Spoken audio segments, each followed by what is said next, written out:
男孩只是帮路边的雪人安装上了五官，不曾想雪人却仿佛有了生命般露出了锋利牙齿，但男孩却没意识到危险，还若无其事地用手扒拉雪人的嘴。要知道，如果雪人用力一咬，他的5个手指头就没了。这时，一群经常欺负男孩的混混突然来找茬，还嘲笑男孩堆的雪人简直丑死了，反手就将雪人的脑袋打飞出去。殊不知这一举动彻底激怒了雪人。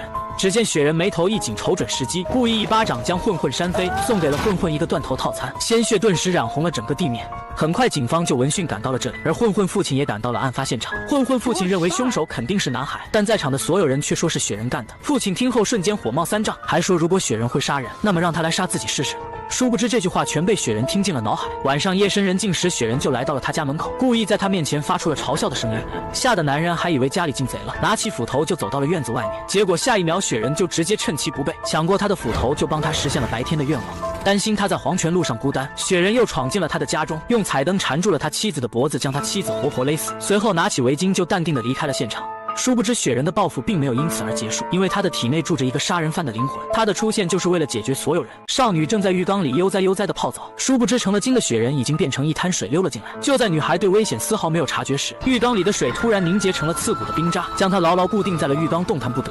下一秒，浴缸里就出现一个雪人的脑袋，无论他如何挣扎都无济于事。最终，雪人抱起女孩就一个劲地往墙上撞，就这样足足撞了1个小时。最终，由于女孩脑出血离开了人世。看着自己的杰作后，雪人对自己刚才的表现非常满意，对着镜子就开始臭美了起来。但她并没有善罢甘休，因为下一个她就准备解决掉她男友。很快，她就光明正大地闯入了男友的房间，一拳就将男友撂倒在地。看着刚才打自己的竟然是雪人，小伙二话不说就拿起螺丝刀防身，还警告雪人千万不要过来。不曾想雪人根本一点都不害怕。气的小伙对着雪人就是一顿猛扎，但这丝毫对他产生不了伤害。察觉到不对劲的小伙还想逃跑，哪知这时雪人直接发出一根冰锥，二话不说就给他来了一个爆头。小镇上接二连三发生命案，让警方察觉到了不对劲。就在一名警方前往案发现场调查时，不料在路上一个雪人突然挡在了路中间。起初警方走到后备箱就准备拿铁铲把他铲掉，哪知就当他拿起工具想干活时，前方的雪人却瞬间化成了一滩水。这一幕吓得警方一愣一愣的，急忙想要开车离开。结果下一秒，雪人竟然出现在了他车上，还没等他来得及逃跑，他就被雪人开车撞倒在地。紧接着雪人就开着车在他身上反复摩擦。很显然，只要是被雪人盯上的人都不会有好果子吃。这块雪地下面隐藏着一股邪恶力量，不曾想一个熊孩子把它堆成雪人后，雪人竟然变成了一个只会报复人类的杀人机器。小镇上接二连三的发生命案，警方决定不再坐以待毙。但让他们没想到的是，此时的雪人已经进化出了极高的智慧，而且还拥有了一身不死之身。子弹在他的身上根本不起任何作用，反而让雪人的力量变得更加强大。好在这时聪明的警方及时拿出了吹风机对准了雪人，雪人的身体这才感觉到了疼痛。但奈何吹风机的电源线实在太短，根本不能对雪人造成足够的伤害。于是警方们灵机一动，直接在房间里释放了大量煤气，妄想制造一场爆炸将雪人炸死。但随着一声爆炸声响起，雪人不仅没有被消灭，反而还在火堆中浴火重生，再次凝结成了一个可怕的雪人形态。为了消灭雪人，警方们故意吸引雪人来到他们身边，紧接着所有人都拿着吹风机对准了雪人，将雪人硬生生地逼到了一个巨大的熔炉中。随着熔炉被一把关上，所有人都认为雪人最终被消灭了，但让他们万万没想到的是，这时的雪人已经学会了液化自己的形态，通过散发的烟雾又从里面逃了出来。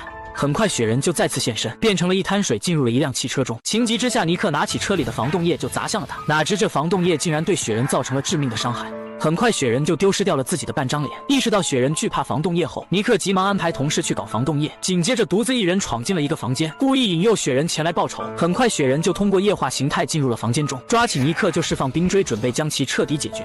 眼看着尼克即将一命呜呼，尼克突然听到了楼下传来了卡车发动机的声音，也就在这时，他认为是时候了，二话不说就使出全身力气将雪人推到了楼下，恰好把雪人推进了同事装满防冻液的卡车后面。随着一阵痛苦的挣扎后，雪人的身体渐渐地被防冻液所融化。让尼克没想到的是，雪人竟然长出了自己独立的心脏。最终在尼克的努力下，雪人被彻底的消灭在了防冻液中。自此，一场雪人危机终于结束。这部电影告诉我们，没事的时候千万不要堆雪人，不然被雪人盯上，麻烦可就大了。小女孩刚满18岁就被3个人渣盯上，而其中2个人渣还是她的同学。他们喊住女孩说今天是老大的生日，希望她能一起上楼庆祝。女孩当即拒绝了他们，可接着2人渣为表诚意，竟直接跪在了地上。女孩一时间不知如何是好，看在2人是同学的份上，只好跟他们来到了楼上。她告诉3人自己只待5分钟，5分钟后就要回家。没想到老大竟爽快地答应了，但他要求女孩喝瓶香槟，再给他唱一首生日歌。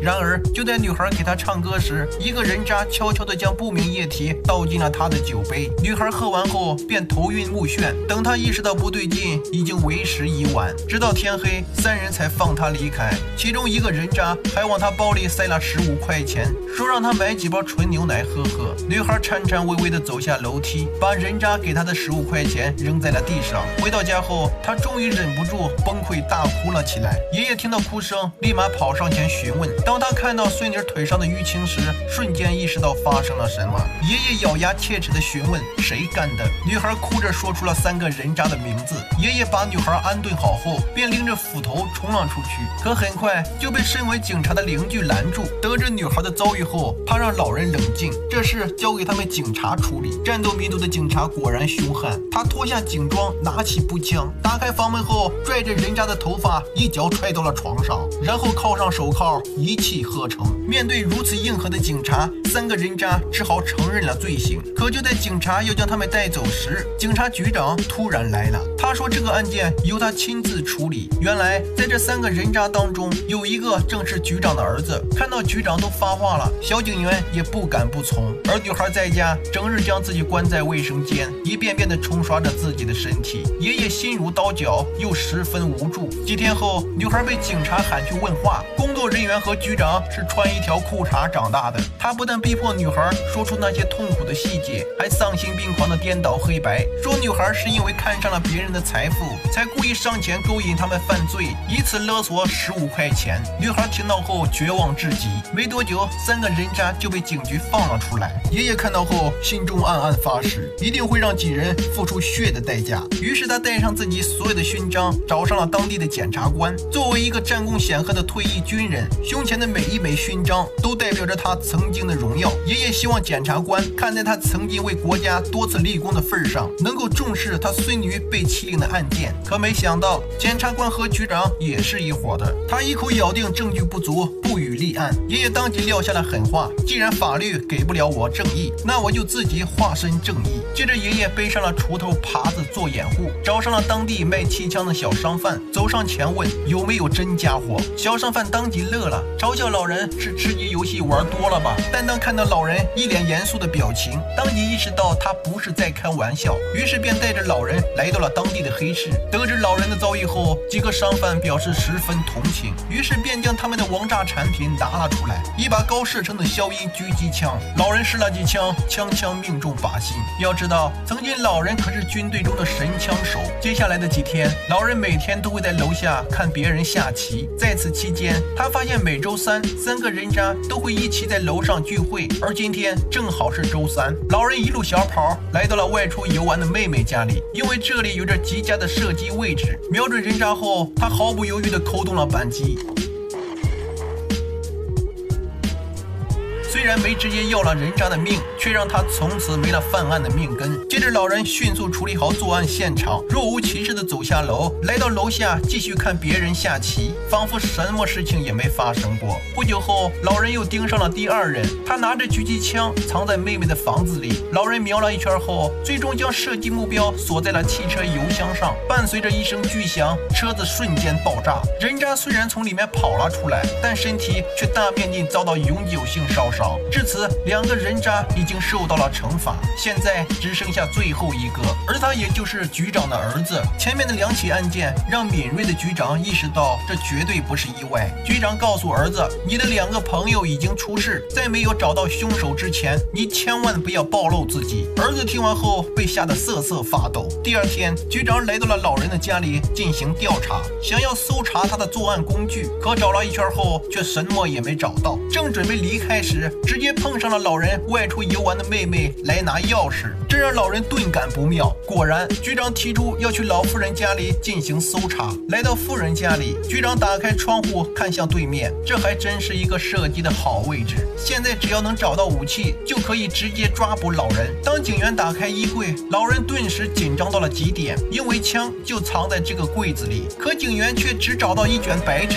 老人一脸蒙圈，因为他明明把枪藏在了柜子里。局长很无奈，只能警告老人，如果你敢动我的儿子，我一定让你吃不了兜着走。此时老人直接告诉他，晚了，现在已经晚了。听到这话，局长立马慌了，他赶紧跑回了家中。可此时的大门已经被反锁，无论他怎么敲门，里面都没有反应。局长急了，掏出手枪准备暴力开门，可突然里面射出了一颗子弹。原来里面的儿子由于惊吓过度，以为是老人来找他报仇。就这样，局长死在了自己儿子手里，最终儿子也被吓成了疯子。在老人回家的路上，身为警察的邻居喊住了他。当老人走进院子，一眼就看到了自己的狙击枪，没错，正是邻居救了他。原来在局长去他家调查前，邻居就已经赶了过去。在女孩口中得知姨妈让照看房子的事情后，邻居临走前便顺走了钥匙，提前将狙击枪给拿走了。不过邻居并没有逮捕老人，而是没收了枪支。电影的最后，女孩终于愿意放下心结，开始自己新的生活。而爷爷在门口再次听到孙女的歌声后，开始泪流满面。一头40岁的老黄牛流下了伤心的眼泪，因为他知道老爷子答应子女要将他卖掉。他偷偷地看向老爷子，看到了老爷子满脸的不舍和悲伤。天微微亮，老黄牛便被叫醒，赶往交易市场。他似乎很不愿意接受现实，一路上走走停停，不断拖延时间。等他们来到交易市场，老黄牛故意将头埋得很低。当牛贩子上前问价时，老爷子直接喊出了2万的高价，这可把一旁的牛贩子给逗笑了，因为这头40多岁的老牛对他们来说确实已经没有了市场。有人打算用3000块钱买下，却被老爷子直接拒绝。老爷子就这样坐在栏杆上，静静地看着陪伴自己半辈子的老伙计。老黄牛也在此时流下了浑浊的眼泪，仿佛在说，我真没用，就值3000块。而老爷子之所以开出高价，是因为他根本就不想卖掉老黄牛，来到交易市场也仅仅是想给儿子一个交代。回到家后，老爷子像往常一样细心地照料着老黄牛，他一直守护在牛棚，生怕一旁的小牛抢食，导致老黄牛吃不饱。每年秋天，老爷子都会提前将冬天的柴火准备好，而老黄牛就在不远处静静地看着他。但今年的他们早已经不再是壮年，牛车上只是象征性的放了一些干柴，剩下的老爷爷背在身上，就这样拄着拐棍陪着老黄牛一起慢慢地向家里走去。就在当天夜里，老黄牛窝在牛棚，滴水未进，任凭老爷子如何拉扯都不起身，这让老爷子感到了一丝不安。天刚亮便找来了最好的兽医，但兽医却说牛太老了，已经无法抢救。老爷子听到后赶紧走上前，用镰刀割断了他身上的绳子，轻轻地将鼻环取了下来，然后和妻子在一旁默默地守护着，直到老黄牛彻底离开了他们。老爷子找了辆车，把老黄牛拉到了他们工作的田间，将他埋进了他们经常休息的地方，还给老黄牛倒下一瓶他最爱喝的牛奶。老黄牛虽然在这个冬天离开了，却给他们留下了几年都烧不完的柴火。奶奶有时会问爷爷想不想老黄牛，而老爷爷的回答是都已经死了，就不要再提了。但他还是会常常坐在田间，手中摇晃着老黄牛带过的铃铛，一个人静静地发着呆。溺水的小猫正在痛苦地挣扎着，一个小女孩看到后无情地拉上了窗帘。小女孩走进自己的房间，若无其事地整理着从学校里获得的各种奖牌。女孩叫小美，她在学校成绩次次第一，从未给父亲惹过任何麻烦。她甚至在梳头发时看到笔筒有些乱，就会立马上去将铅笔扶正。这天姑姑来家里做客，小美看向窗外，冷冷地说道 There's a dead cat in the fountain. 父亲大山赶紧用叉子将小猫捞了上来，并告诉女儿不要伤心，事发突然，她可能没来得及感受痛苦。而小美对于父亲的安慰却没有任何的回应。这天学校里组织户外活动，一名女同学在那不断炫耀母亲给她买的新手表，而她的这番炫耀让一旁的小美极度坏了。随后小美在女同学玩耍期间故意走上前将她一下撞倒，接着假惺惺的道歉说自己不是故意的，在将女同学慢慢扶起来的同时，直接摘下了她刚才炫耀的手表。而这一幕正好被老师看在了眼里，但此时她的父亲还不清楚自己的女儿竟是如此心机，还每天习惯性的和她互道晚安。 What would you give me for a basket of hugs? Basket of kisses. 等父亲离开房间后，小美便看着镜子不断的练习着脸上的笑容。Basket of kisses.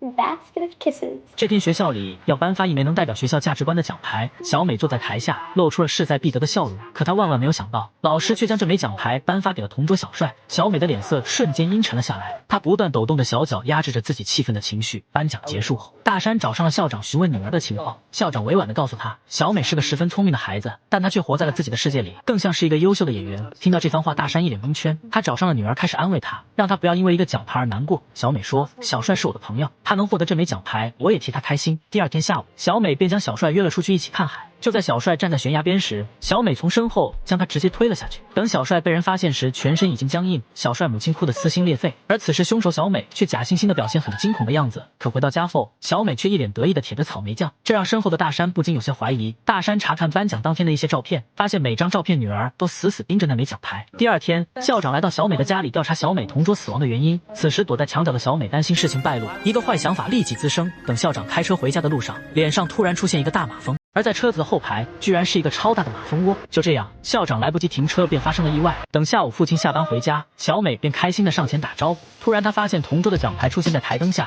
她本想悄悄的取下来，却被父亲从镜子里发现了。她只好将奖牌交给了父亲。在父亲的一番询问下，小美终于说出了谎话。她说这枚奖牌是之前和小帅玩游戏，小帅说了才借给她玩的，但没想到小帅居然出事了。第二天，大山带着女儿把奖牌还了回去。在小帅母亲口中得知校长昨天不幸死亡，而他死亡的原因是因为后座被人放进去一个马蜂窝。此时小美还假惺惺地说道 Daddy, I'm not feeling well. Can we go home? 回家后，大山无意中发现自家后院的马蜂窝居然不见了。联想起最近一系列发生的事情，他不得不开始怀疑这些命案与女儿有关。就在大山查看颁奖那天的合照时，女儿突然出现在身后。他知道此时父亲已经不再信任他了。到了晚上，小美偷偷打开了房间里所有的煤气灶，然后拿了杯酸奶站在了外面。大山闻到煤气醒了过来，他没能想到女儿狠起来居然连自己都不放过。看到心爱的女儿已经无药可救，大山决定亲手解决掉这个小恶魔。小美见父亲没死，便赶紧给警察打去了电话，说父亲要杀死他。小恶魔转身一变，成为了无辜的受害者。愤怒的大山一脚踹开了房门，想要用枪将害人的女儿杀死。可这时邻居突然赶到，小美见状开始声泪俱下，不断喊着父亲要杀了我。来不及等大山解释，邻居便一枪打死了他。事后姑姑赶了过来，想要领养自己的小侄女。看着如此遭遇的小美，姑姑一时间感到十分心痛，她紧紧地将小侄女抱在了怀里。但谁也想不到，此时的小美竟在姑姑的怀里露出了瘆人的微笑。一把铁锤不慎被瓦工踹下屋顶，铁锤顺着瓦片径直下滑，恰巧砸掉了广告牌上的铆钉，刚好路过的男人就这样惨遭割头。然而在城市的另一边，一个老头拖着刚偷来的井盖走在路边，丝毫没有注意井盖撞开了抵在轮胎下的石块。随后整辆油罐车顺着斜坡疯狂溜车，一路滑行，直接撞向了堵在路边的官员。罐子里的汽油瞬间倾泻而出，给车里的男人浇了个底朝天。他还想要试图逃脱，然而车门已被油罐车死死抵住。就在这时，刚好走到坡下的老头随手就把烟头弹了出去，怎料竟直接点燃了流淌的汽油。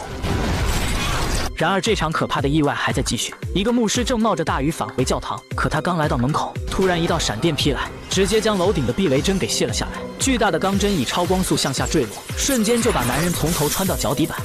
而像这样的意外还在接连不断的发生。小男孩6岁生日时，家里的保姆竟给他献上了大礼。说完，他就在众目睽睽之下，开心的纵身一跃跳下了高楼。这一幕吓得众人尿不湿都尿湿了，而这接连不断的意外也绝不是偶然，一切都是由这个恶魔男孩引起的。原来这个男孩出生在6月6日6时，恰好这天有3颗陨石坠落，显然这是恶魔降临的预兆。而就在同一天，强哥刚出生的孩子就发生了夭折。就在他还在伤心之际，一个神父找到了他，并将他带到了另一个病房里。原来这里有个孩子刚出生，他的母亲就因为难产不幸离世，如今已经没了任何亲缘。他希望强哥能够将其收养下来。听到这的强哥陷入了犹豫，一番思想斗争后，为了不让妻子伤心，于是他决定收养孩子，并向妻子隐瞒了真相，谎称这就是他们的孩子。就这样，在两人悉心照料下，男孩也在慢慢长大。也许是为了报答强哥，男孩竟然通过能力制造了一场意外，使强哥的顶头上司死于一场爆炸，这让强哥顺利取代了他的位置。本以为家庭事业就要走向巅峰，怎料却在男孩6岁生日这天出现了意外。家里的保姆为了给他庆生，竟然头捆麻绳直接从高楼跳了下来。而正是这件事直接让强哥陷入了舆论风波，可他却坚定地认为只是一场意外。然而没过多久，一个光头牧师就找到了他他说他的儿子是恶魔之子，如果不尽快把他解决掉，那人类将会迎来一场浩劫。如此离谱的一番话，强哥自然不信，他随即就招呼保安将他赶了出去。然而就在他们一家人经过一处教堂时，男孩突然暴走，疯狂撕扯着妻子翠花的头发。好在强哥及时出手，这才让他冷静下来。而回到家后的翠花这时察觉到了不对劲，她仔细想来，竟发现他们的儿子从小到大都没生过病，这确实有点不正常。但为了隐藏真相，强哥只好安慰他只是想多了。然而之前的光头牧师又找到了强哥，他说你的妻子已经怀孕，但恶魔之子绝不会让腹中的孩子诞生，甚至还会杀死你的妻子，最后就连你也不会放过。现在唯一能做的就是去找一个大师解决。可这番神乎其神的话，强哥根本不相信，他扭头就离开了这里。而就在这时，牧师似乎意识到了危险，他赶紧向着教堂跑去。可刚来到门口，就发现肛门被死死锁住，紧接着一声炸雷直接将楼顶的避雷针给打了下来。牧师当场就被穿了个透心凉。另一边，强哥刚回到家，他的妻子就告诉他自己怀孕了。听到这的男人顿时有点慌，就在他准备去找牧师时，却发现对方已经领了盒饭，而当初牧师所说的预言也在一点点的应验。就在这天，翠花站在椅子上清理盆栽，殊不知恶魔男孩已经盯上了她。只见他骑着闷闷车对着女人就撞了过来，翠花一个没站稳，直接从高楼摔了下来。好在女人暂时摆脱了生命危险，但她腹中的婴儿是肯定保不住了。经此一事后，强哥这才意识到牧师说的是真的。为了避免悲剧继续发生，于是他准备去寻找能够解决恶魔的那个大师。殊不知还在医院的翠花即将性命不保，他家的保姆莫名来到了病房，直接在他输液管里注射了一剂毒药。这个无辜的女人最终还是领了盒饭。与此同时，强哥已经来到了大师这边，还没等他说出自己的诉求，大师就已经料到了一切。只见他从包里取出一把古老的匕首交给了强哥，并告诉他在恶魔男孩的脑袋后面印着666的标记，只有将匕首插进那里，才能结束这场噩梦。回到家后，强哥掀开男孩的头发一看，在他后脑勺上果真留有666的印记。于是强哥就准备了结对方。可就在这时，家里的保姆突然冲了过来，架在他的头上疯狂撕咬。原来这个保姆并非人类，而是恶魔男孩的手下。经过一番扭打后，强哥顺利摆脱了对方。紧接着他抱起男孩就向着教堂赶了过去，随后将其控制住，准备用那把匕首彻底了结恶魔之子。眼看就要结束这场噩梦，怎料一大批佛波勒冲了进来，他们直接开枪打死了准备行凶的强哥。而在故事的最后，米国总统竟然接手领养了男孩，一场惨绝人寰的悲剧也将慢慢上演。至此，整部影片结束。看视频记得点赞加关注，我们下期不见不散。这个待产孕妇只是想做个产检，却没想到医生竟偷偷摘掉了手套。虽然此时的女人已经察觉出了不对劲，但看到医生一脸正气的样子后，她当时也并没有多想。然而走出医院后，她却越想越不对劲，她怀疑自己很有可能遭到了医生的猥亵。回家后的第一件事，她就是洗了半个小时的澡，然后等丈夫回家后把这件事告诉了丈夫。丈夫听后瞬间气得火冒三丈，立马就说要去举报这名医生。很快这件事情就迅速发酵，没想到这时多名女性也站了出来，表示自己产检时也有相同的遭遇。不料医生在羞愧之下，竟直接选择了吞枪自尽。医生的妻子杰西得知丈夫去世后，当场就晕倒在地，这也导致了她肚子里8个月的孩子没有保住。一夜之间，杰西变得一无所有。看着电视机上安娜的照片后，杰西认为自己美好的一切都是这个女人夺走的，于是他便决定用自己的方式复仇。很快，安娜肚子里的孩子就顺利出生。在得知安娜家里需要一个保姆后，杰西果断出击，伪装成了一个刚失去孩子的宝妈，成功博取到了安娜的同情心。然而等到杰西正式成为保姆的这天晚上，他却趁着他们睡觉时，悄悄溜进了安娜刚出生的孩子房间，缓缓拿起了座位上的抱枕。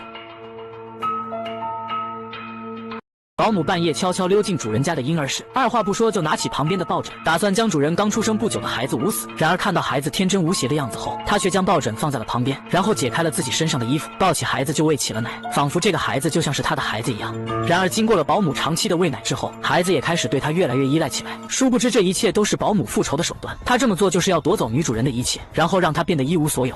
果不其然，经过保姆长期的喂奶之后，孩子已经习惯了她身上的味道。等女主人安娜亲自喂奶的时候，孩子始终不肯张嘴。在夺走了她的孩子之后，接下来保姆便对她的老公打起了歪主意，走到她的身边就故意脱下了外套。而这也是杰西的下一个计划。等到了晚上夜深人静之时，丈夫突然被楼下奇怪的声音吵醒，他缓缓来到楼下查看情况，结果发现竟是杰西蹲在冰箱旁捡冰块。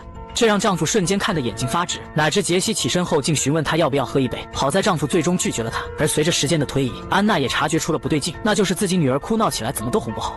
可等到杰西出现之后，女儿的心情就会瞬间变好。安娜认为保姆肯定是做了什么事情，她向丈夫说出了自己有危机感的事，还让丈夫随便找个理由把保姆赶走。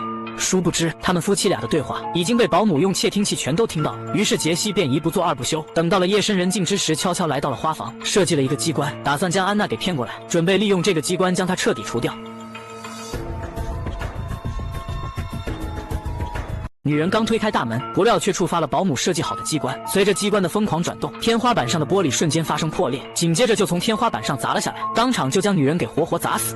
然而就当保姆见到这一幕后，心里却感到了莫名的失落，因为这机关是给女主人准备的，哪曾想却被女主人的闺蜜给提前用了。等女主人安娜回到家后，她的闺蜜早已被玻璃送去西北。突如其来的意外顿时让安娜哮喘发作，她慌张地闯进房间拿哮喘药，可哮喘药却一滴都没有了。她拼命地冲出家门想要呼喊求救，哪知刚跑出来就倒在了家门口。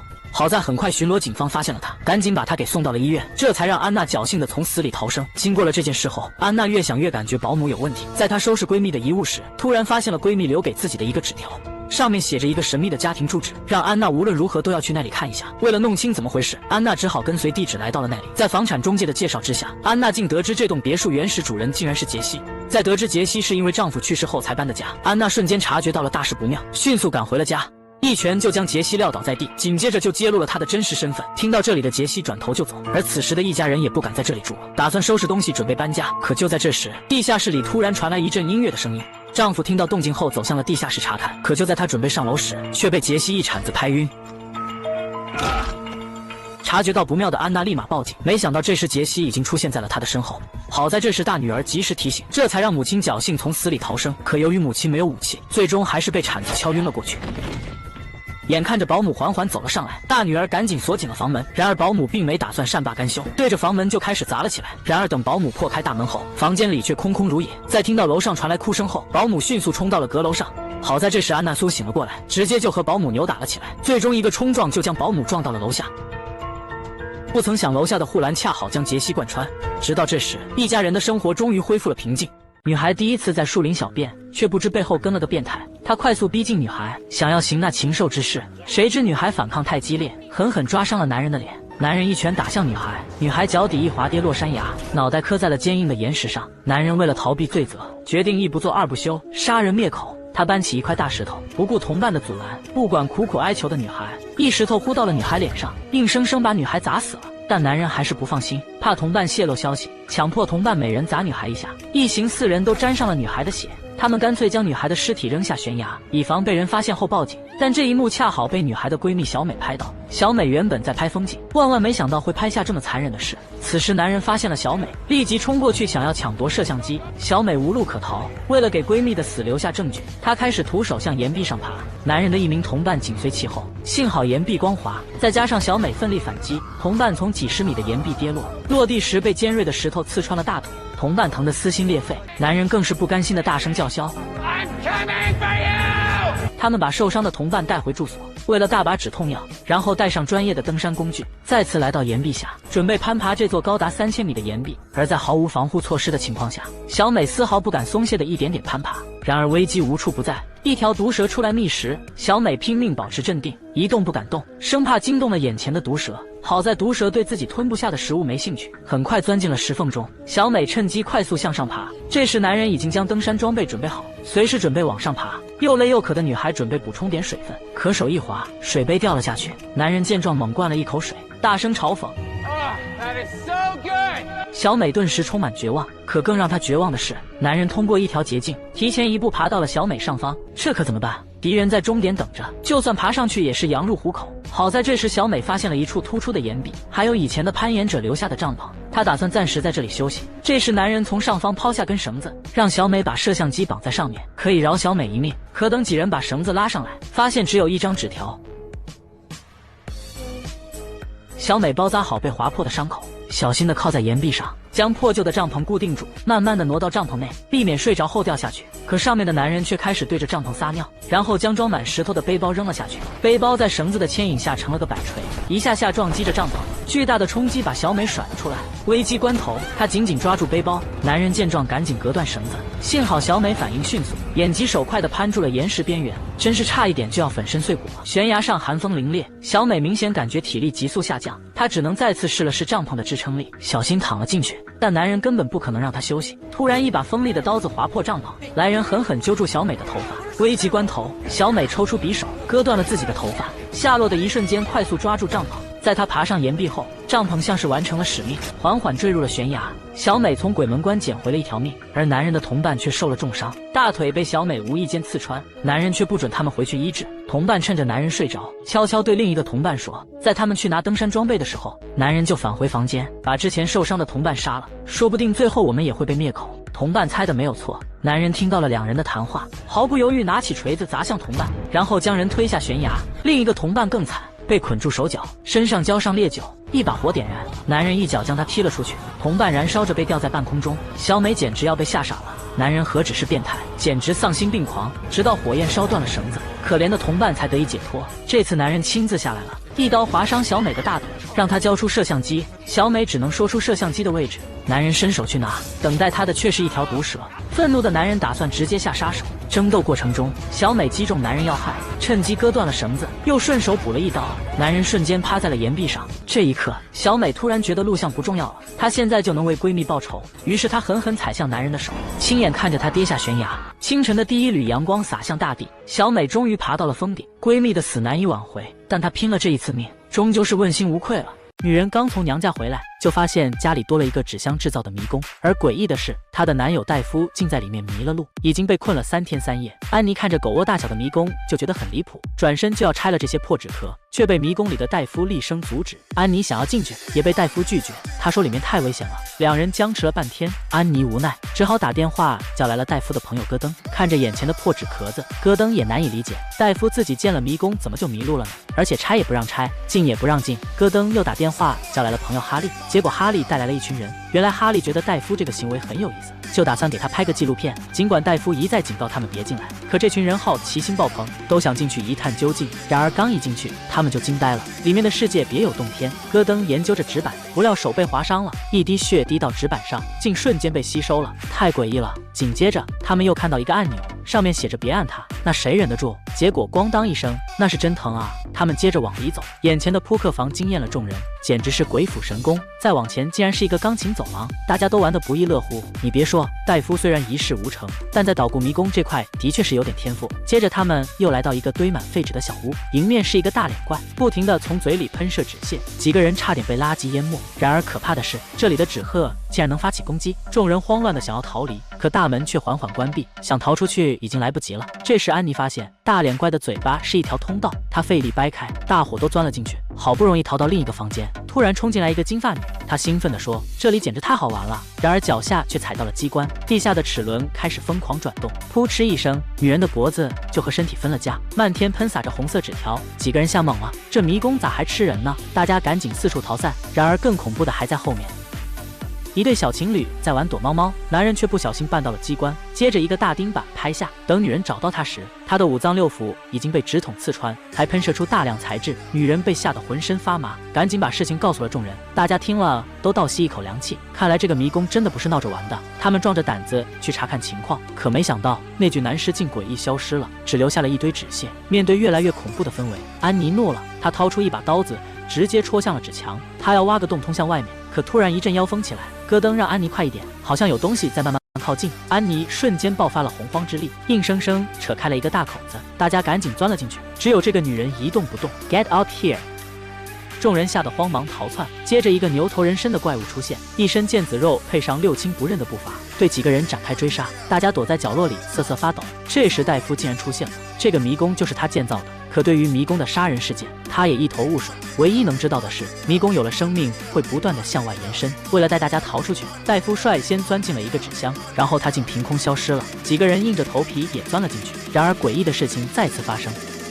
这是一个神奇的管道，人钻进去之后都变成了纸片人，他们还没反应过来，陷阱就接踵而至，迎面来的死亡大摆锤，还有一言不合就发射的飞镖。最恐怖的是，牛头怪竟然也从管道里咕噜下来，还好他也变成了纸片，没有丝毫攻击力。可下一秒他就重新幻化成怪形，众人吓得屁滚尿流，纷纷跳进旁边的红色管道，一出来竟然又变回了原形。戴夫赶紧掏出他的秘密武器挡在门口，果然有用，原来这是他的擦脚巾。几个人继续探索，终于找到了迷宫的出口，回到了现实世界。然而令人崩溃的是，迷宫还在不断扩张，已经霸占了整个房间，必须得尽快摧毁迷宫。戴夫说，要想摧毁迷宫，只有一个办法，催他的核心，几人只能再次来到迷宫里。突然，一个恐怖的木偶出现在面前，大家认出她就是之前的金发女。原来她领了盒饭之后，就变成了迷宫的傀儡。她一直引诱大家跟她击掌，好在戴夫识破了她的诡计，阻止大家落入陷阱。紧接着，他们兵分两路，一帮人留在这里拖住木偶，而戴夫和安妮则争分夺秒地建造了一个摧毁装置。接着，安妮拔出长刀，一把刺穿墙壁，木偶顿时痛苦不已。戈登趁机立刻抛出绳索，套住了木偶。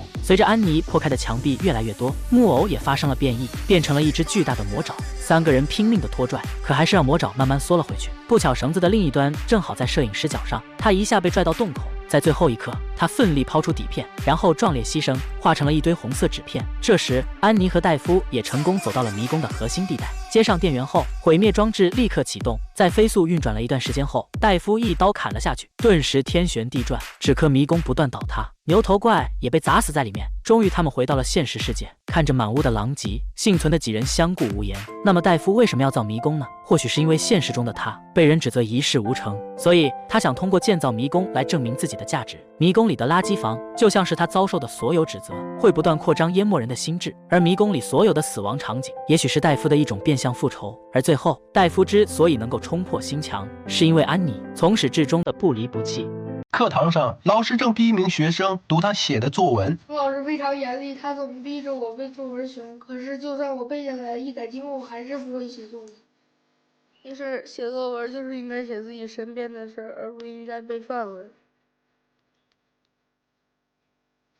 因为靠死记硬背是培养不出有独立思想的学生。台下的同学听到后开始偷笑，老师也彻底的怒了，他开始大声的斥责。您说我的教学方法有问题是吧？我怎么不让李简单背作文选啊？连背你都不会背，还独立思想。老师的这种高捧低才简直不配为人师表。他也并不知道这篇作文的每一句话都是出自李简单之口。你就坐这儿，等什么时候作文写出来了再回去。因为作文里顶撞老师，黄墨被罚值日1个月。可第二天一早，黑板上的罚单就被人擦掉。老师非常的生气，他再次盯向差学生黄墨。站起来。那能是谁擦的？来，谁来告诉我黄墨他错在哪了？班长率先举起了手。正义。敢做不敢当。上个小时，说班集体后腿，不爱干架，不会写作文。老师没有想到李简单也举起了手，但他身为班级第一，却总是和老师对着干。老师并不想让他回答。不是爱班集体。这。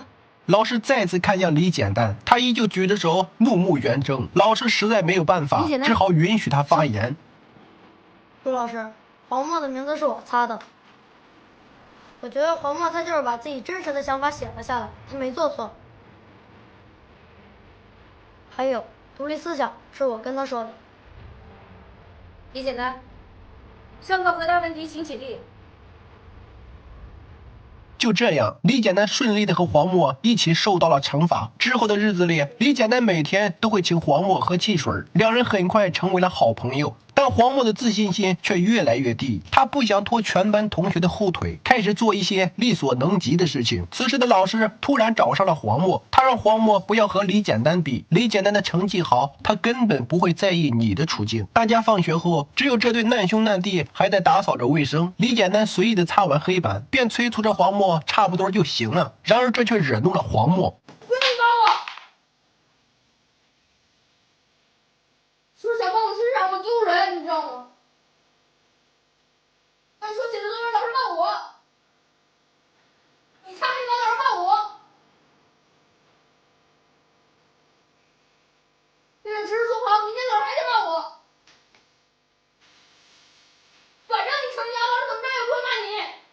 黄墨将所有的问题都丢在了李简单的头上，似乎并没有意识到是他们的老师在挑拨离间。李简单听后黄墨的抱怨，心里默默地打起了算盘。他打算用行动挑衅老师。在接下来的联考试卷上，李简单将老师的所作所为写成了作文，让全校都知道了他恶意体罚学生。老师被李简单气坏了，开始在课堂上对他破口大骂。这次是全年级统一阅卷，你以为其他老师看到了你的作文就会对我谴责是吗？我就是觉得因为这件事您罚我们做值日不对。一瞬间，老师变得哑口无言。他开始拿之前李简单的违纪说事。你迟到、接话茬、不穿校服也是我的问题是吗？这不是一回事儿。怎么不是一回事儿？就你特殊是吗？我没那么觉得。你就是觉得自己聪明，你就是想哗众取宠，你以为别人看不出你的小心思？李简单犹豫片刻，尖锐的话语再次刺痛了他的老师。你这才耍小心思。你说什么？老师被直接气走，班长赶紧追了上去。黄渤扭头看向李简单，眼神之中充满了复杂。在之后的日子里，李简单开始被所有的同学孤立，成为了大家眼中的异类。竞选班长时，老师提议让黄渤当选劳动委员。老师有一个提议，最近黄渤同学进步非常大，每天中午帮同学拿饭盒。老师建议让黄渤同学担任劳动委员，大家同意吗？同意。从未有过的殊荣令黄渤欣喜万分，但李简单深感无奈，因为他早就看透了一切。所谓的劳动委员不过是班级的工具人，而所谓的班长不过是老师的狗腿子。这天黄渤和李简单下棋时，班长赶紧叫来了老师，老师完全忽略了李简单，不断批评着黄渤不该在教室下棋。这课间天天都有人下，你想想，你把时间都放在下棋上，成绩能好吗？又不影响我学习。你看，有些同学就是因为自己学习好，觉得可以影响别人。他学习不好关我什么事儿？黄渤气愤地站起身，被最好的朋友指责，他心里面很不是滋味。老师见状，满意的离去，身后跟着班长还有死心塌地的黄渤，两人之间的隔阂越来越深，他们再也没有一起下棋。李简单坐在长椅上，开始思考着如何向黄渤道歉。这时黄渤突然跑了过来，扔下一袋子饮料后，便匆匆地离开了。而这也就意味着两人之间再没有任何的亏欠。李简单守着台灯思考了半夜，而他之所以学习好，一方面是因为自己足够聪明，一方面是因为自己十分孤独。这天早上，李简单再次迟到，老师看了一眼，并没有说话，而是在下课的时候平淡地说出了惩罚。李简单今天迟到了，罚做值日1个月。黄渤，你在黑板上写一下。下课。收到老师的命令，黄渤乖乖地走上了讲台，却被李简单直接拦住。你真的要写？黄渤，你别理他。正义，现在不是你欺负他的时候了。朱老师说了，都是你把黄渤带坏了。黄渤，是吗？你真的想和他们一块欺负我是吗？我没想听你。朱老师，朱老师谁你就写？朱老师让你满饭盒呢。你觉得你天天满饭盒，别人就瞧起你了？该不会写作文还是不会写？听到这番话，黄渤彻底倒戈。李简单冲上前打掉黄渤手中的粉笔，两人在争抢粉笔时，班长故意大喊：“别再打人了！”现在大家都帮着黄渤，一致针对李简单。李简单打不过众人，只好往外跑，众人则紧追不舍，就连老师的黄渤也拿着拖把跟了上去。李简单被全班同学追进了4楼的女厕所。出来！你进来呀！进来呀！出来！你出来！出来！快出来！你们怎么不进来啊？是男主动厕所，你出来！你不是那么多人就我一个吗？你进来呀！黄渤，我没想到你也是朱老师的狗腿子。黄渤心中的怒火被彻底点燃，拿着拖把就冲了上去。他将李简单逼上了窗台，在不停的言语刺激下，李简单被他推下了4楼。而这天也成为了黄渤以后的噩梦。曾经惺惺相惜的好朋友，就这样在教育环境的催化下变得反目成仇。自那以后，黄渤开始变得郁郁寡欢，而他失去的不仅仅是一名好朋友，也是那个曾经开心的自己。这是一个虚构的故事，又是一个真实校园的映射。经历过学生时代的人应该都清楚，老师应该做的是教书育人，而不是利用职务打压学生，更不是为了一己私欲体罚学生。好的教育可以治愈一生，但糟糕的教育却需要我们用一生去治愈。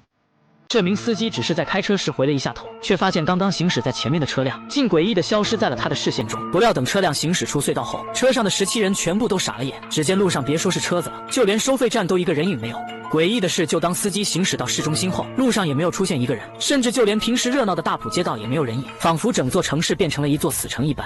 然而接下来的事情更加诡异，他们想掏出手机报警，可手机信号明明是满格，但就是打不出去任何电话和短信。这时车上的一个小伙突然想起，刚刚经过那个隧道时，他只是眨了一下眼睛，车辆就都消失了。华叔一听，瞬间意识到了可怕，因为他也是经过隧道的那一刻眨了一下眼睛，因此他们便断定，他们车上的17人在经过隧道时就已经死了。此话一出，吓得众人赶紧下车回家。殊不知，自从他们下车的那一刻，恐怖的事情便开始接连发生。只见一个男生刚下车，就在路上发现一个诡异的面具男死死盯着他，但一转头，那面具男又离奇的消失不见。而另一边的4名大学生刚回到宿舍，一名男同学就脸色惨白，紧接着浑身抽搐。其他人见状连忙去外面寻找医生，可此时外面早已没有了一个人影。然而就当他们返回宿舍后，那名同学竟诡异的变成了一具焦尸，吓得他们拔腿就朝着外面跑。殊不知，可怕的事情才刚刚开始。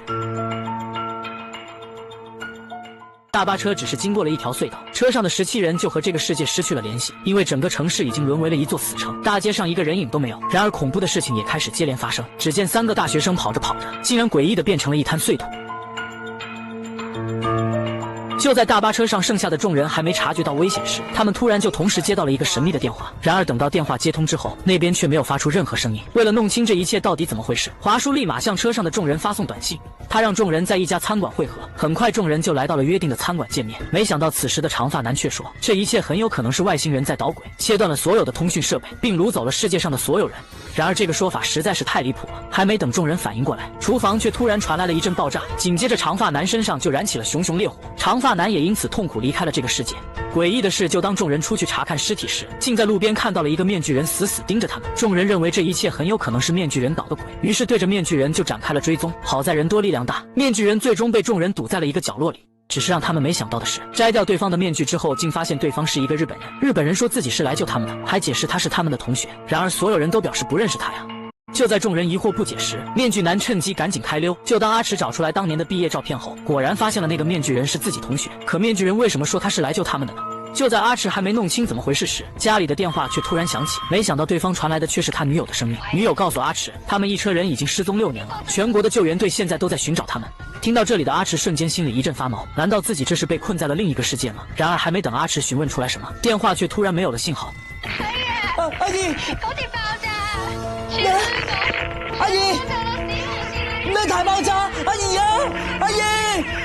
摸手先，阿姨啊！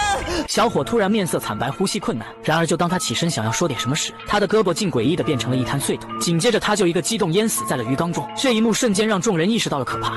原来众人之前只是坐车路过了一个隧道，出来后就发现整个城市的人都不见了，世界上就只剩下了他们车里的17个人。然而随着时间的推移，车上的人却都开始离奇的死亡。意识到这个城市有点诡异之后，众人提议想要离开这里。就在这时，阿池突然注意到餐馆的玻璃上贴着一个福字，联想起刚才女友给他打来的电话，说什么福岛发生了爆炸。他们一车人已經消失了6年，眾人瞬間察覺到了不對勁。福島爆炸，福島核電廠爆炸。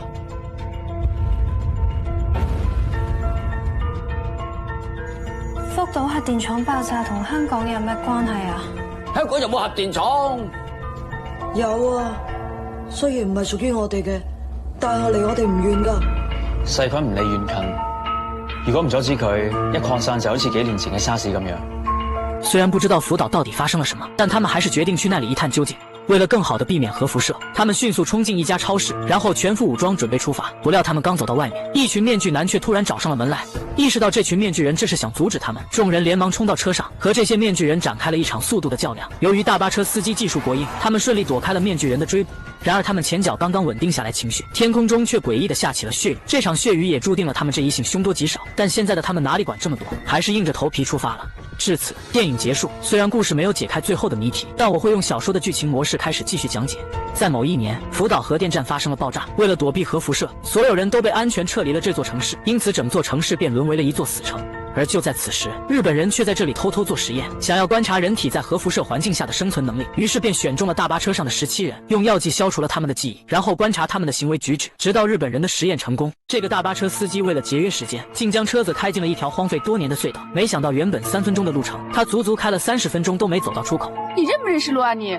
大哥啊，这路你没走过，你早说呀！无奈之下，司机只好将车掉头往回开。诡异的是，他朝后面开了40分钟都没有回到入口。眼看着油箱马上就要见底，乘客们纷纷都坐不住了。可现在根本就不是吵架的时候。为了弄清怎么回事，众人当即拿出一团毛线出来，一直往前走，想要测试一下这隧道的长度。不料随着时间一点点的过去，隧道中竟突然升起了大雾。然而让所有人都没想到的是，数分钟之后，两人的身影竟然从后方走了过来。这件事把众人吓傻了，难不成这是一条环形隧道？他们一直都在隧道里转圈。为了生存下去，众人只好将所有食物收集在一起，吃饱喝足后再寻找隧道出口。随后几个大男人便对出口展开了搜索。可就当他们返回原地时，原本崭新的大巴车竟变得锈迹斑斑，仿佛10年没被人动过一样。还没等众人反应过来，隧道里的灯光就突然熄灭，紧接着一声惨叫声就突然传来。等他们反应过来时，地上就莫名出现了一道长长的血迹。他们随着血迹上前，结果发现血迹的尽头是一堵墙壁。他们拿出工具轻轻砸去，竟然敲开了一个隐藏起来的房间。经过在房间的搜查后，他们发现了一个暗门。诡异的是，他们穿越暗门之后，竟然来到了又一条隧道。隧道里有一个一模一样的大巴车，并且看起来更旧更破。司机见状，迫不及待地冲进去，哪知竟在车里发现一箱还没过期的方便面。可这时眼镜却率先抢了过去。就在司机气急败坏之时，他突然在座位底下摸到了一把手枪。都离我远点啊！从现在开始，自谋生路啊！要是再靠近我的话，把他们打死他！恶急眼的美女扯了扯身上的衣服，然后一把敲响了大巴车的车门。钱哥，能不能给我点吃的？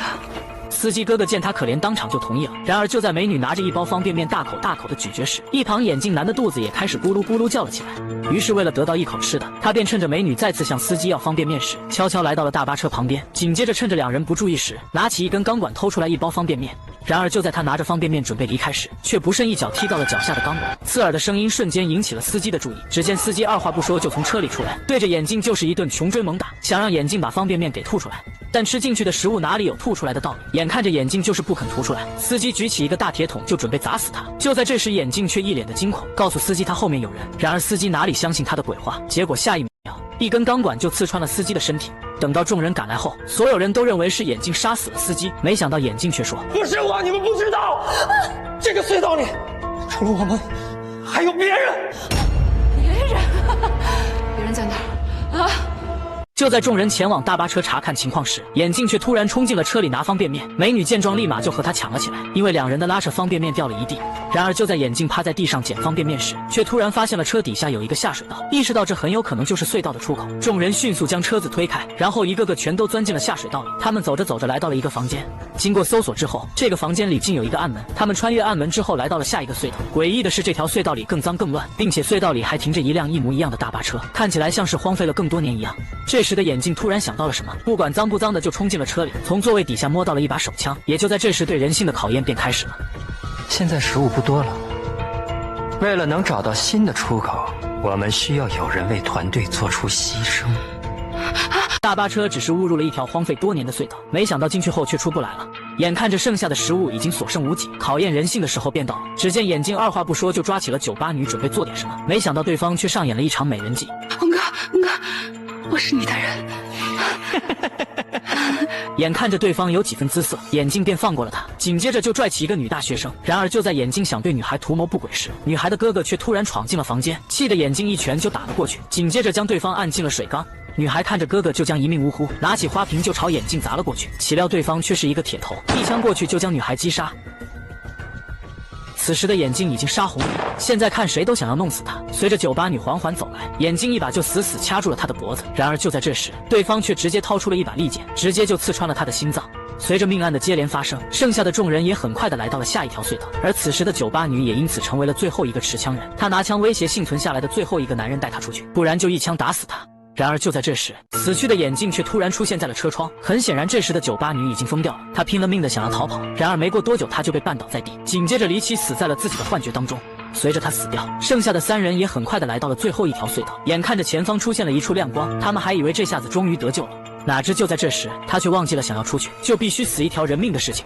下一秒，孕妇就突然朝他扎了一刀。故事最后，只有孕妇和一个男孩逃了出去。这个苏联士兵腿部被炸成了重伤，他双手死死抠着泥土，忍着钻心的疼痛，想要逃离身后德军的追捕。因为在2战时期被德军抓住的遭遇将会比死亡更加的可怕。但不幸的是，他还是被发现了。一名年轻的德军士兵先是看到了地上带血的绷带，随即找到了这个逃离的苏联士兵。德兵端着枪对准了他，将他逼到了大树下。受伤的苏兵被吓得瞪大了眼睛，但此时的德兵并没有扣动扳机，而是看着他受伤的大腿，似乎是在犹豫着什么，然后放下了冲锋枪，向口袋里掏起了什么东西。苏兵很怕，他不清楚自己是怎样的死亡方式，可没想到德兵竟然掏出了一个面包。看着眼前的面包，饥饿的苏军咽了下口水，随即德国兵将面包丢给了他。苏兵犹豫了一下，还是用颤抖的手捡起了面包。在德兵的注视下，他先是尝了一小口，然后大口的吞咽了起来。被德军追捕的日子里，他早已经饿坏了，但面包很干，他吃了几口就难以下咽，于是慢慢的将手伸进腰间，从里面拿出了水壶。但当他看到德国士兵干裂的嘴唇后，便毫不犹豫的将水壶递给了他。因为战争，德兵也好久没有喝水，他蹲下身子将冲锋枪取下，然后摘下了头盔，慢慢的接住了苏联士兵递来的水壶，猛地喝了一口，但这味道十分上头，原来里面装的是伏特加烈酒。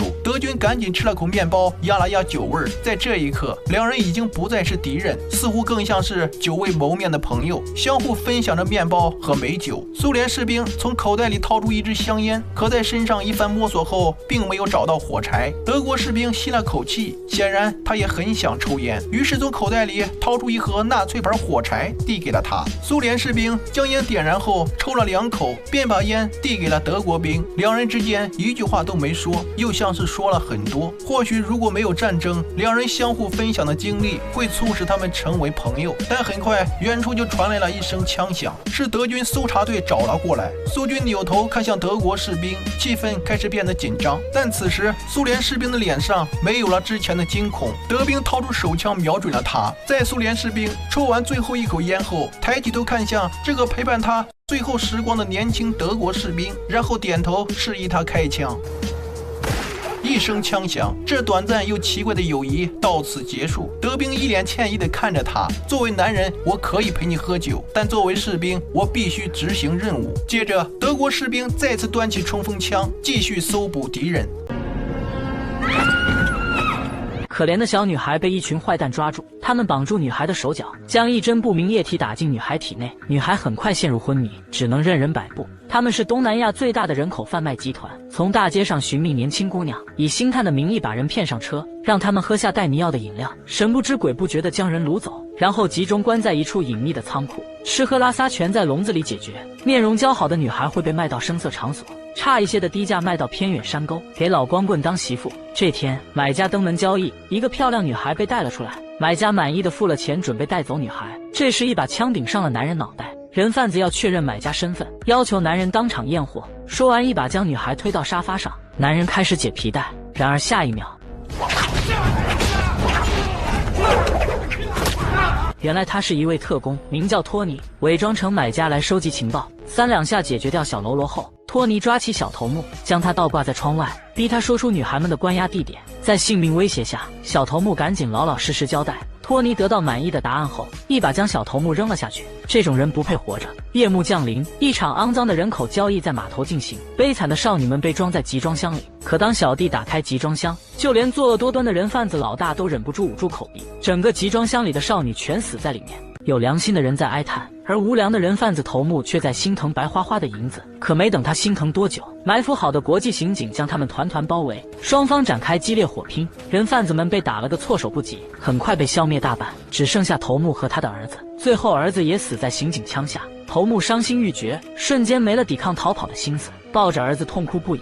就这样，人口贩卖集团被一网打尽，但头目能纵横东南亚，身后必然有坚挺的靠山。他动用关系，硬生生把身上的罪名洗刷得一干二净。他要出去为儿子报仇。这是个平静的夜晚，大壮正抱着媳妇睡觉，突然一颗榴弹飞进窗户，家里瞬间被炮火点燃。头目的报复来得又急又快，妻子倒在血泊中，当场身亡，唯一的女儿被带走，下落不明。等大壮醒来得知这一消息，哪里还躺得住？他拔掉身上的各种管子，给自己打了一针止痛药，偷偷跑出了医院。他回到家，从废墟中找出武器箱子，现在的目标就是复仇。大壮闯进头目名下的一家酒吧，在逼问出一些线索后，直接一颗炸弹炸掉了酒吧。这一炸也把他自己炸成了罪犯，但现在的大壮根本不在乎。他立即动身去往头目的藏身之处，而托尼等人正在对大壮展开追捕。几人找到大壮的行踪后分开行动。这时小黑突然将同伴枪杀，并且给自己补了一枪，然后把枪扔给大壮。原来他早就被头目收买了。托尼抱着同伴的尸体伤心不已，小黑则趁机把一切嫁祸给了大山，想利用托尼来对付大壮。这群花季少女像牲口一样被关在笼子里，不久后将会被卖进山区或者一些没有规则的声色场所。大山看着这些可怜的女孩，想起自己生死不明的女儿，他实在做不到视若无睹，于是他单枪匹马杀进人贩子窝点，打得人贩子措手不及。可刚把这群人贩子解决，一把枪就顶住了他的脑袋，原来是紧随而至的托尼。大山解释杀害他同伴的是小黑。就在托尼动摇的时候，躲在暗处的小黑突然偷袭，幸好大壮及时扑倒托尼。这下托尼明白自己中计了，拿起枪开始跟小黑硬刚，子弹打光就近身肉搏。托尼身材相对矮小，在高大的小黑面前吃了些亏，但他报仇的意志太强烈，抓紧一切机会反击，最终一枪送走了小黑。可怜的女孩们迎来了救赎，她们双手合十，对托尼和大壮表示感谢。之后两人一起去往柬埔寨，大壮要为妻女报仇，而托尼的女友也被人贩子抓了。就在女友即将丧命之时，托尼及时赶到，一枪干倒了人贩子。大山扛起榴弹，一炮轰翻了赶来支援的人贩子们。头目眼见情势不妙，打算坐直升机逃走。大山怎么可能放他离开？一顿机枪扫射，硬是把飞机打了下来。大山上前查看情况，却被撞死的头目偷袭，一刀刺中腹部。妻女的仇还没报，大山绝不会让自己倒下。他硬生生拔出刀，反手插进了头目的体内。可恨的头目临死也不做人，告诉大山他的女儿被卖了，永远也别想找到。经此一事，盘桓在东南亚地区最大的人贩集团被彻底铲除，而大山却踏上了寻找女儿的路。无论结果如何，这是一位父亲对女儿的执着，也是支持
这个女人只是把姐弟俩的漫画书锁了起来，没想到熊孩子趁着她熟睡后，竟然偷偷卸掉了她的大腿，气得女人急忙起身想教训他们一顿，不料胳膊却被牢牢绑住。还没等她反应过来，姐姐就端着加了料的牛奶走了过来，准备强行将牛奶灌进她的嘴里。此时丽莎害怕的不敢张开嘴了，谁知熊孩子为了让她张嘴，竟开始朝她脚底不停的挠痒痒。丽莎见状害怕的更加不敢张嘴，看着丽莎就是不配合，熊孩子立马就想到了一个好主意。只见他直接拿出了一个针管出来，将牛奶抽进针管里，准备强行将针管扎进丽莎的大肚子。此时的丽莎害怕到了极点，为了防止肚子里的胎儿惨遭不幸，丽莎使出全身力气挣扎，终于挣脱束缚从床上站了起来，然后迅速走进厨房，拿出了一把刀子防身。没想到这一幕恰好被刚回家的丈夫看到，这也导致了丽莎有理也说不清了。怎料丽莎却由于惊吓过度，羊水竟突然破裂流了一地，吓得男人赶紧将妻子送到了医院。好在肚子里的孩子顺利出生并十分健康，可此时的姐弟俩并没善罢甘休，回到家后竟然用塑料袋死死套住了丽莎的脑袋，无论丽莎如何挣扎，他们都不肯松手。好在这时丈夫及时赶到，丽莎这才算是从死里逃生。殊不知夫妻俩领养的这对姐弟内心的阴暗远不止如此。熊孩子为了测试家里的安眠药过没过期，竟然将安眠药一股脑的全都倒进了狗盆里，掺杂着肉块推到了旺财旁边。此时的旺财丝毫不知道危险来临，想都没想的全都吃进了肚子里。然而片刻间的功夫，旺财就彻底的陷入了沉睡。没想到姐弟俩见状，竟直接将旺财拖进了屋，紧接着迅速拿出了家里的所有刀具出来。弟弟见状瞬间心领神会，直接选了最大的一把，然后缓缓走向了熟睡中的旺财，二话不说就将旺财给残忍解决。事后还假装成一脸伤心将旺财埋葬。殊不知姐弟俩的诡异远不止如此。晚上夜深人静之时，丽莎突然听到楼下传来一阵奇怪的声音，她缓缓来到楼下查看情况，没想到竟然发现姐弟俩竟然双膝跪地，以一种诡异的姿态缓缓向前，仿佛是在进行某种可怕的仪式。经过一番询问之后，丽莎这才得知，原来姐弟俩一直都相信这个世界有神明存在，他们想通过这种方式让自己获得救赎，毕竟旺财的死都是因为他们。起初丽莎也只是以为孩子小太天真，并没有在意他们，殊不知正是因为她纵容两个孩子，导致一家人坠入无尽深渊。这天学校正在组织外出游玩活动，不料前面的小胖子一直在嘲笑他俩是个小白毛。起初的姐弟俩并没有任何异常，然而就当活动举行到一半时，那小胖子竟然浑身是血的推开了大门，然后一头就栽在地上，彻底没了动静。所有人都认为小胖子的死是场意外，殊不知这件事和姐弟俩脱不了干系。很快丽莎就早产生出了肚子里的小孩，不料就当姐弟俩见到丽莎一直抱着弟弟，竟然开始吃起了醋。这天趁着父母俩不注意的时候，偷偷将弟弟给抱到了外面，然后二话不说就来到了泳池边，一把就将弟弟大头朝下的倒挂在了泳池里。熊孩子为了测试婴儿能不能在水里呼吸，竟然将刚出生的弟弟倒挂在了水里。看着弟弟在水里丝毫没有挣扎，姐弟俩的心里充满了好奇。就在弟弟生死存亡之际，父亲却在泳池边看电视入了迷，就连母亲也在鸡舍里捡鸡蛋，对泳池边发生的事情一无所知。就在母亲捡完鸡蛋回屋时，突然意识到平时爱吵爱闹的姐弟俩竟然没有了动静。就当他缓缓看向泳池后，直接傻了眼，只见姐弟俩正抓着儿子的脚倒挂在了水里，吓得母亲赶紧上前冲上去就夺过了儿子，紧接着迅速拍打他的后背。万幸的是，最终婴儿被抢救了过来，但此时的母亲已经被彻底激怒，直接狠狠地给姐弟俩甩了一巴掌，随后又大声怒斥看电视的丈夫，孩子差点就没命了，他还在看电视。父亲见到这一幕后，直接就抢过来姐弟俩的漫画书，往上面泼上了汽油，一把火就将漫画书烧成了渣渣灰。经历了这件事后，夫妻俩再也不敢留这俩孩子了，直接将这对姐弟送回了当初领养他们的修道院。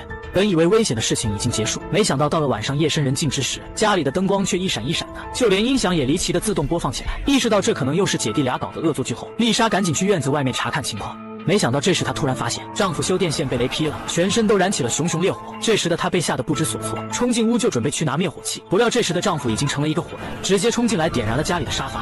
这时的丽莎被吓得不知道了该怎么办，她迅速冲上楼查看熟睡的儿子。万幸的是，这时儿子还在楼上，眼看着大火即将把家吞噬，丽莎赶紧抱着儿子冲到了外面。她怎么也没想到，她和丈夫只是好心领养了一对姐弟，最后却落了一个这样的结局。自此，影片结束。